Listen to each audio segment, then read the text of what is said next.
प्रधानमंत्री नरेंद्र मोदी ने आज 2 राज्यों में रैली की। दोनों रैलियों में प्रधानमंत्री मोदी के टारगेट पर कांग्रेस रही और उन्होंने शहजादे शब्द का इस्तेमाल करके भी तंज कसा। प्रधानमंत्री मोदी ने कहा कि वो मौज करने के लिए नहीं, मेहनत करने के लिए पैदा हुए हैं। जो अभी 10 साल में है, उन्होंने जो भी किया वो तो बस ट्रेलर भर है। प्रधानमंत्री ने यह भी कहा कि कांग्रेस और इंडिया गठबंधन के नेता उन्हें जी भरकर गाली देते हैं, लेकिन उनका तीसरा कार्यकाल ऐतिहासिक होने जा रहा है।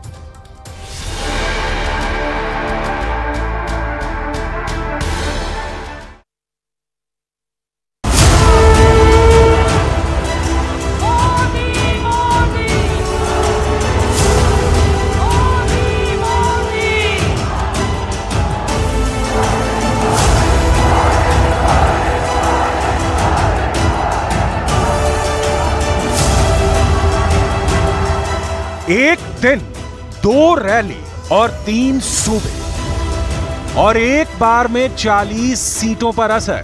प्रधानमंत्री नरेंद्र मोदी ने अप्रैल 2024 का पहला मंगलवार ऐसे ही मनाया। देवभूमि के ध्यान से ही मैं सदा धन्य हो जाता हूं। राजस्थान के लोग हमेशा देश की मजबूती के लिए खड़े हैं। पहले प्रधानमंत्री नरेंद्र मोदी उत्तराखंड के रुद्रपुर गए। रुद्रपुर में रैली करके वहां से न सिर्फ उत्तराखंड की 5 लोकसभा सीटों को साधा, बल्कि करीब में उत्तर प्रदेश की 10 सीटों को भी मैसेज दे दिया।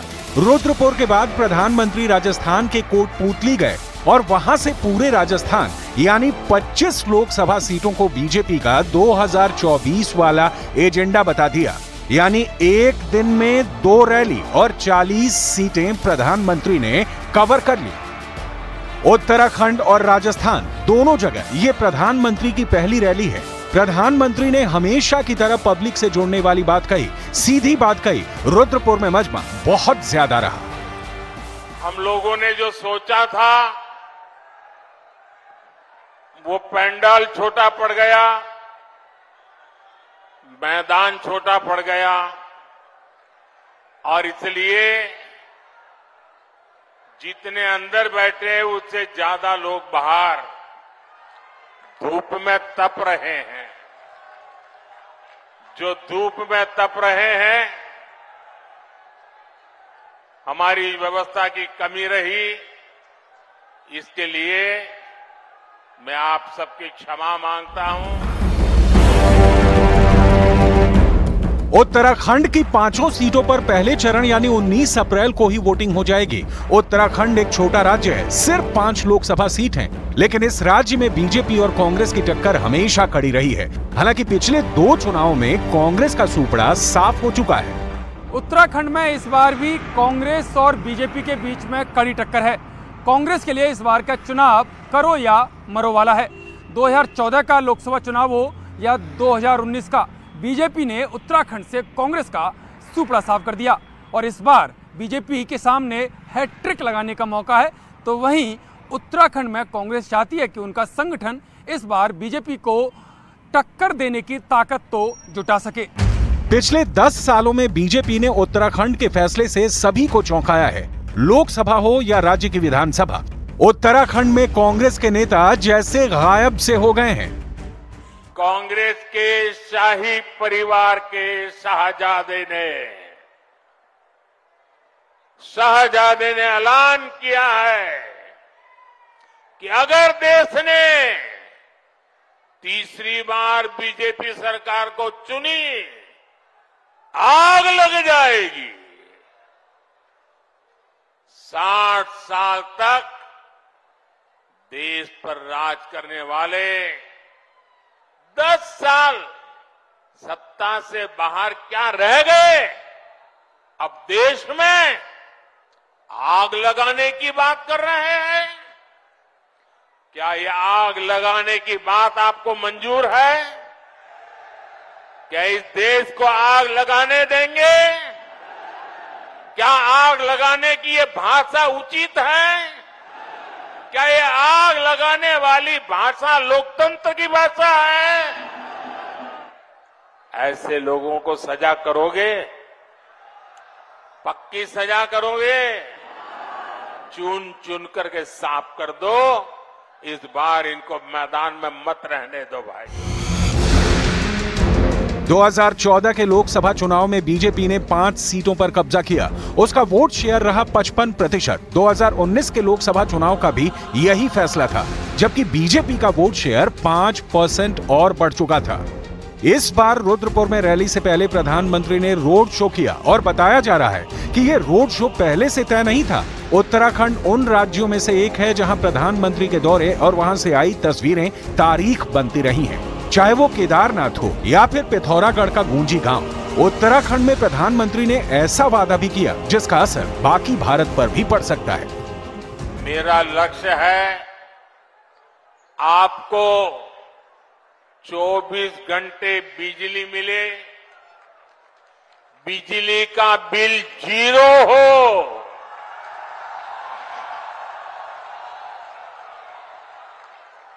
बिजली का बिल 0 हो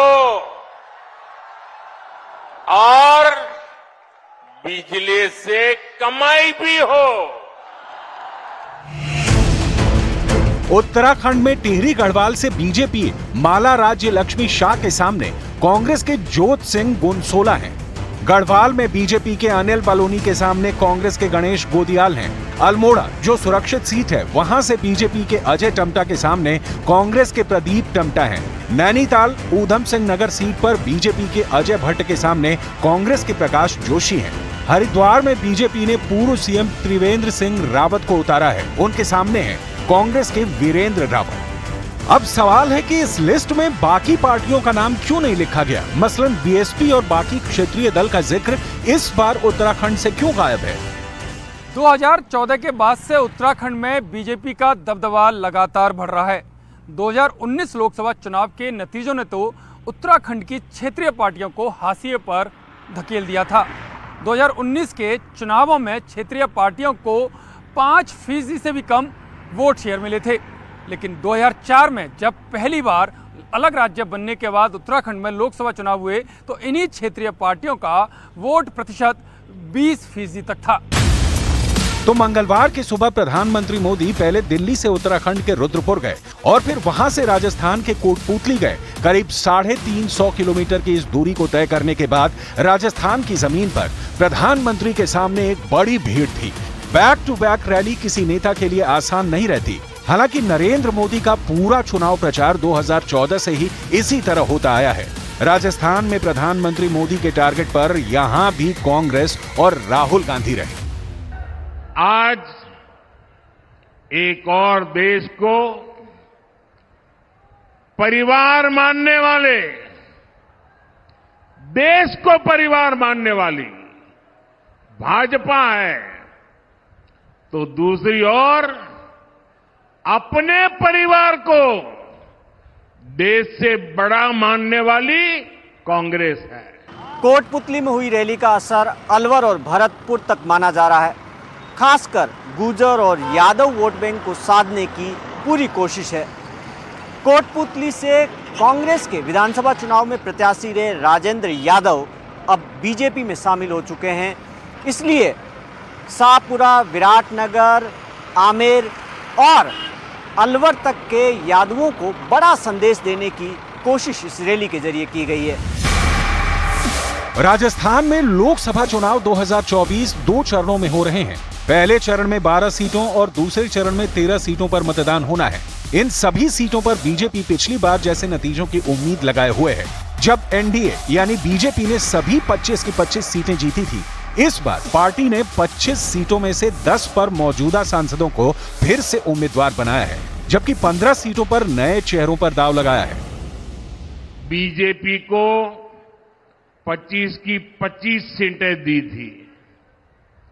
राजस्थान ने 2019 में भी एनडीए को 25 की 25 सीटें दी थी और अब 2024 में भी राजस्थान 25 की 25 सीटें देने का फैसला कर चुका है।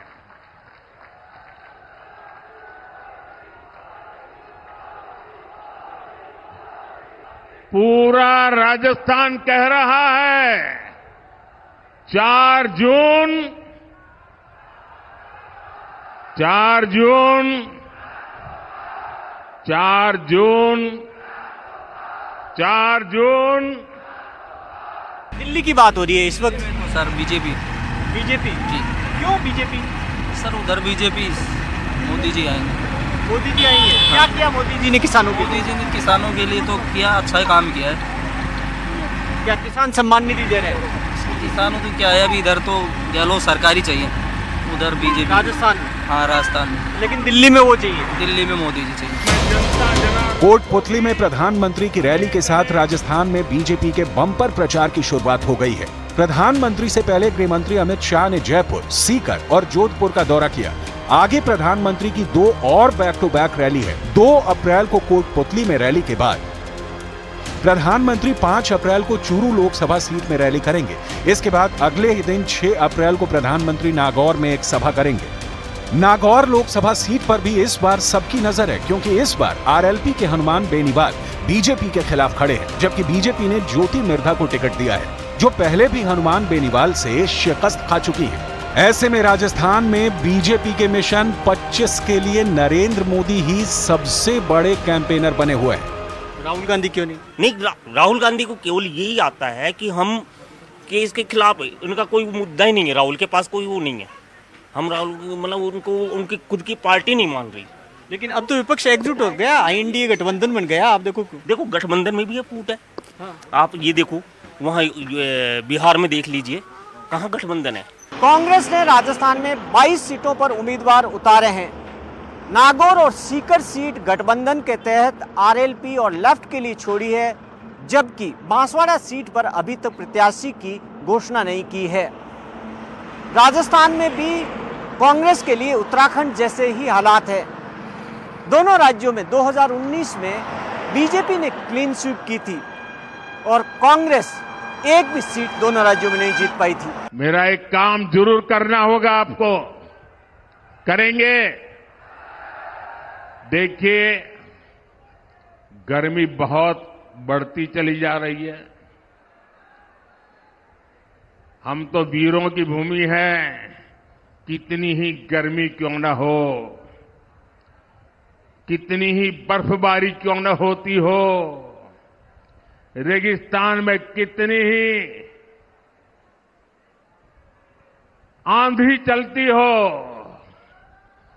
लेकिन हमारा राजस्थान का वीर बिना डगे, बिना थके खड़ा रहता है।